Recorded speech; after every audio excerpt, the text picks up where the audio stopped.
إن أنا جرين هولك محكمة الإحدى سواء موضوع كراي محكمة الجودة هذا مركب حكم محكمة كل واحد عدي ورئيسية بحين يسألني بناك لا تكتب هولك محكمة محكمة الجودة هذا عن أولين هذا المحكمة كل واحد ساعة حكم كي لجسوجي بسم الله الرحمن الرحيم جمهورية الفدرالية الصومالية مقعد الولاية الصومالية محكمة قبل كبنادر أيبت عقابتها لان تتشجع ما أنت أي تاريخ تهاي شيء لبعتك بيش عشان الله كن أفرع لبعتك محكمة قبل كبنادر وحي كل واقع أساسي وفصل كبغير لبعتك فقريدي السداحات إحيار كهرب عقاب الصوماليات حكم كيس تعودات كعقابتها إيه لما كيس يحي كن أفرتيشن لما كن سداحة لبعتن كاسو يدي سنيال كيهين كو محمد إبراهيم أحمد إلى سهر حسين عمر بشر لبيت طبعا كي بيش لبعض كل سجال بقول سجاشن كي كل شكينيا أهانا سجال كتير سنة واحدة ICT هي يد السودان في جنسية جمهورية الفدرالية الصومالية حدنا مقنعة كنا هذا يسمى قضبة الله بقول فرتين لح فقردي سكوبات حركة عقاب الصوماليات يقضب كلمات فقردي سكوبات لبادي سدحات ولا لا في قضب كسيدي لباتنات شرعي كورتك على عقد ده مالجلين تعرف جالسة ولا لا سيا في قضب كسودي سجالات فقردي سكوبات حرف في سبا لابو عبد الرحمن محمد علي عادل هنا حاوش عثمان بشيء أفرتي بيش سدحات كل سجال بقول سديتي أفرتي كل شيء مقدوش أهانا أقاسمي هراء واحدة أجانب هي السودان في جنسيات الجمهورية الفدرالية الصومالية حتى مقنعة كنا هذا يسمى قضب بدل الله بقول فرتني كو فقردي سكوبات لا في تلباتي كو حركة عقاب الصوماليات هي قضب سدح بقول لحدة لا في تلباتي كو سدح بقول لحدة لا في تلباتي كو حركة عقاب الصوماليات هي قضب كلبات فقردي سكوبات لوادي سدحات ولا لا في قضب كسيدي لواتنات شرعي كورتك على عقد مالجلين أرجع حسده ولا لا سيا في قضب كسودي سجالات فقردي سكوبات حرف في سبا حركة عقاب الصوماليات سدح أبو بكر حسن آذن إن صفية محمد حسن الشيكودي بشكوبات كل سجال بقول سجاشن كي أهانا سجال كتير سنة واحدة أجانب تا هي السودان في جنسية الجمهورية الفدرالية الصومالية حتى مقنعة كنا هذا يسمى قضب بدل الله بقول فرتي لح فقردي سكوبات حركة عقاب الصوماليات هي قضب كلمات فقردي سكوبات لبادي سدحات ولا لا في قضب كسيدي لواتنات شرعي كورتك على عقد مالجلين تعرف حسده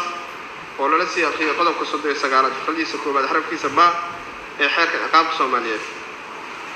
أفر محمد حسين نجاي إن مريم موسى حسين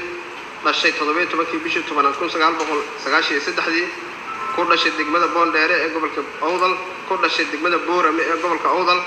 أهانا سرقال كتير سنة واحدة جانبته هي يد السودان في الجنسية ده هذا مقنعة كنا هذا يسقط بدل الله بقول أفرتين لح فقردي سكوبات حركة عقاب الصومالية يقدم كلمات فقردي سكوبات لوادي سدحات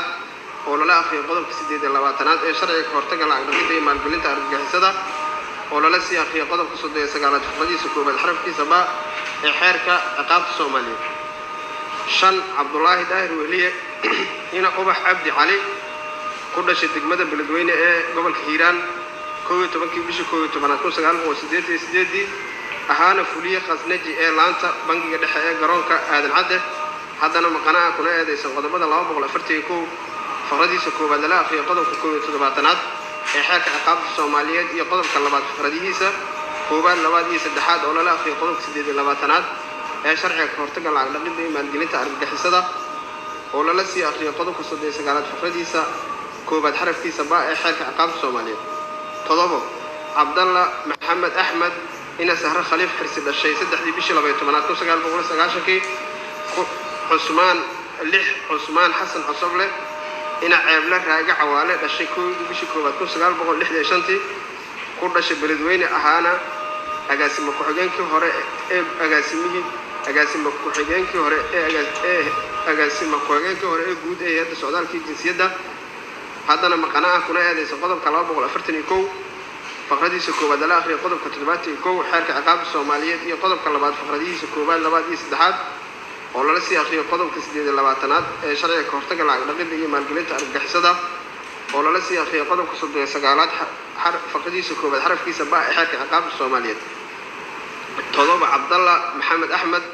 إن سهر خليف حرسد الشيء سدح دي بيش لبيت منات كل سجال بقول سجاشكي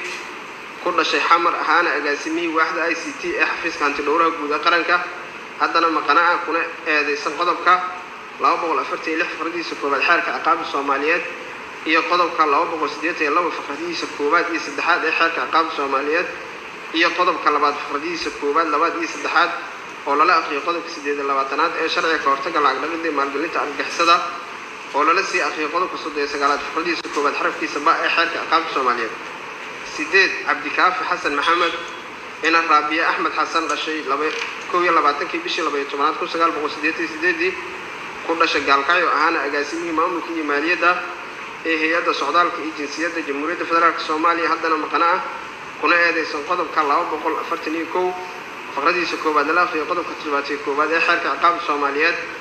iyo qodobka labaad faqradiisa koowaad labaad iyo saddexaad oo lala akhriyo qodobka 28aad ee sharciga ka hortagga lacag dhaqidda iyo maalgelinta argagixisada oo lala sii akhriyo qodobka 39aad faqradiisa koowaad xarafkiisa ba ee xeerka ciqaabta Soomaaliyeed 9 Jacfar Maxamed Axmed ina Saalaxo Axmed Xayle dhashay 10 bishii 10 1972 ku dhashay Jowhar ahaana agaasimihii guud ee hore ee waaxda dakhliyeedda ee wasaaradda maaliyadda xukuumadda federaalka Soomaaliya haddana maqana ah kuna eedeysan qodobada 255 xeerka ciqaabta Soomaaliyeed iyo qodobka 12aad 46aad faqradiisa koowaad iyo qodobka 50aad ee sharciga maareynta maaliyadda guud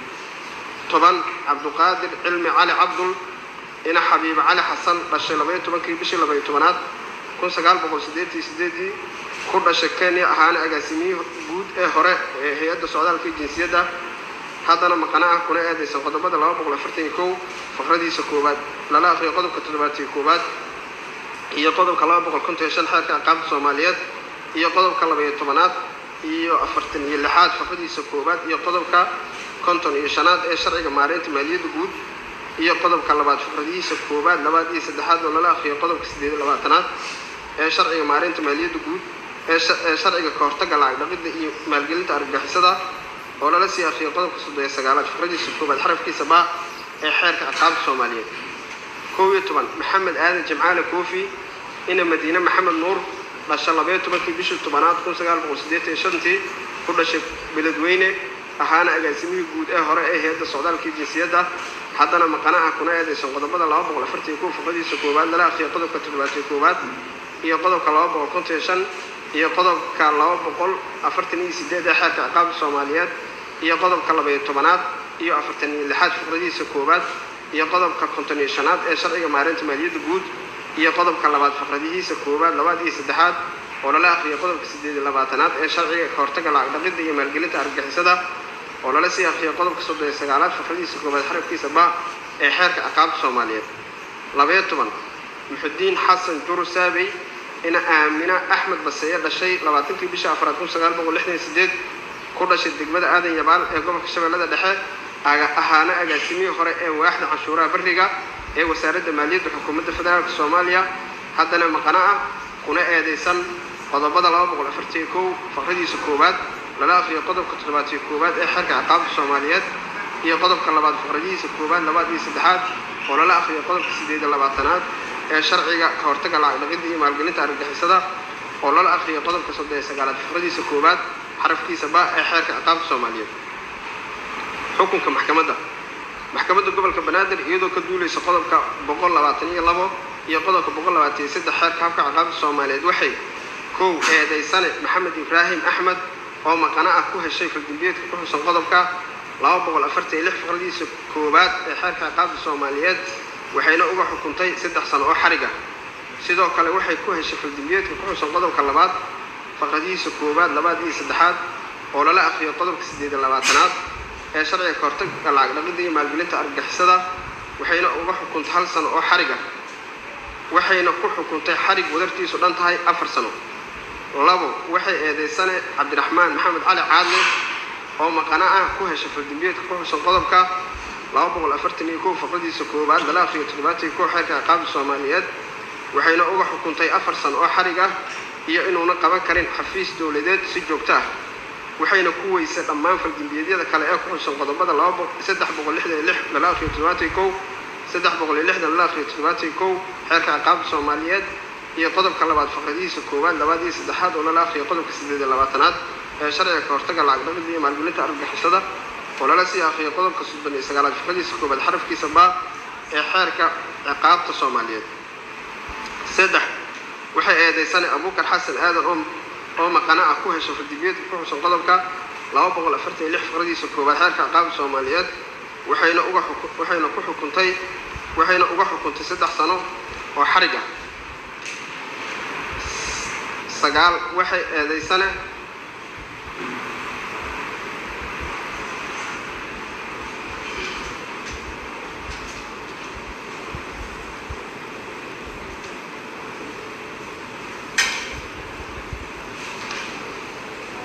sidoo kale waxay ku heshay faldambiyeedka ku xusan qodobka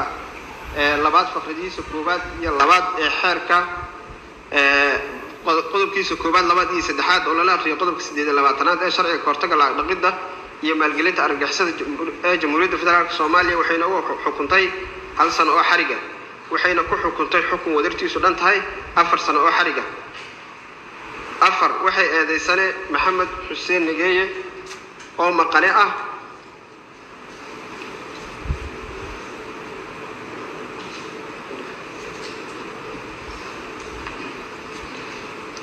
waxay eedeysane Maxamed Xuseen Nageeye oo maqana ah ku hesha faldambiyeedka ku xusan qodobka 246 faqradiisa koowaad ee xeerka ciqaabta Soomaaliyeed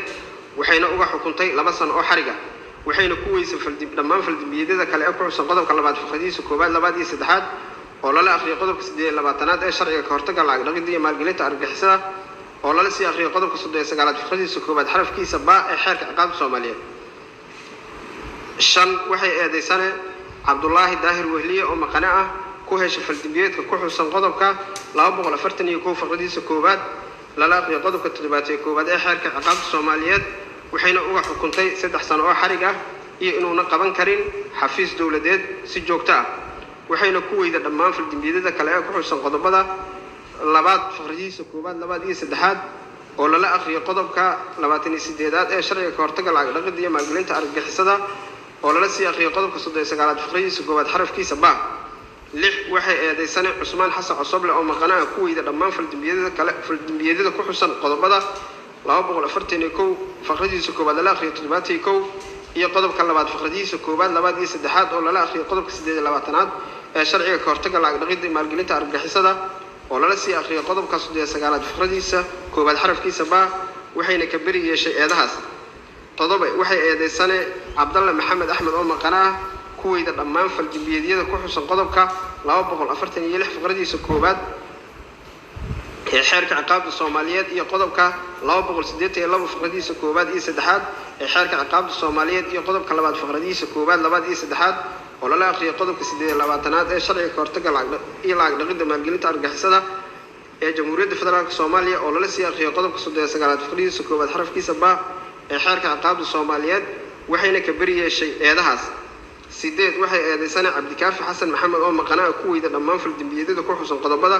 241 faqradiisa koowaad la akhriyo 71 xeerka ciqaabta Soomaaliyeed